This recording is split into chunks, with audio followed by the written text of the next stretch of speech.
Jemi sërish në zonën e Farkës, duke theksuar që operacioni që kemi nisur përpara 10 ditësh, në datë 3 nëntor, vijon intensiv çdo ditë.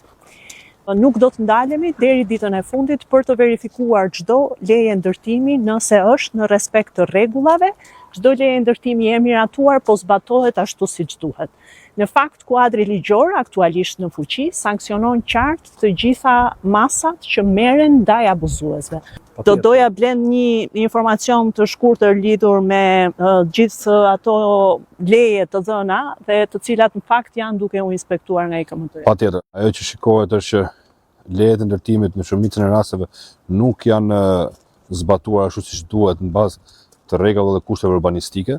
Ne si Bashki Tiranë kemi marrë të gjitha lejet e ndërtimit që janë në këtë zonë, në gjithë zonën e Farkës, Lundrës, Myllbathores, dhe të gjitha duke avur në dispozicion IKMT-s, që më pas të bëhen të gjitha verifikimet që të shikohet që a e kanë zbatuar apo jo lejen e ndërtimit ashtu siç duhet në bazë parametrave urbanistike gjithë të tjerat.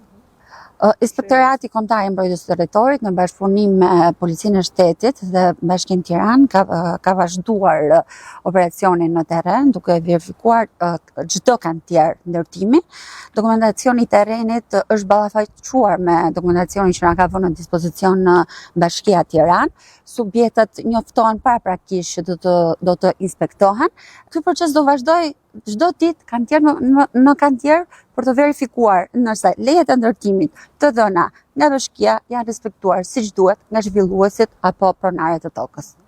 Dua të theksoj edhe një herë, ndërtuesit, projektuesit dhe çdo palë përfshirë kanë detyrimin e vetëm zbatimin e plotë të ligjit.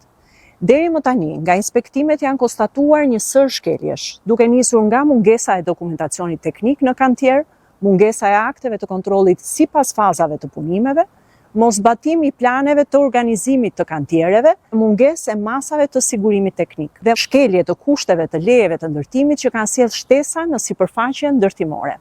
Për të gjitha këto raste, masat janë të qarta dhe të menjëhershme. Së pari, kush shkel rregullat futet në listën e zezë dhe nuk ka më të drejtë të aplikojë për leje ndërtimi.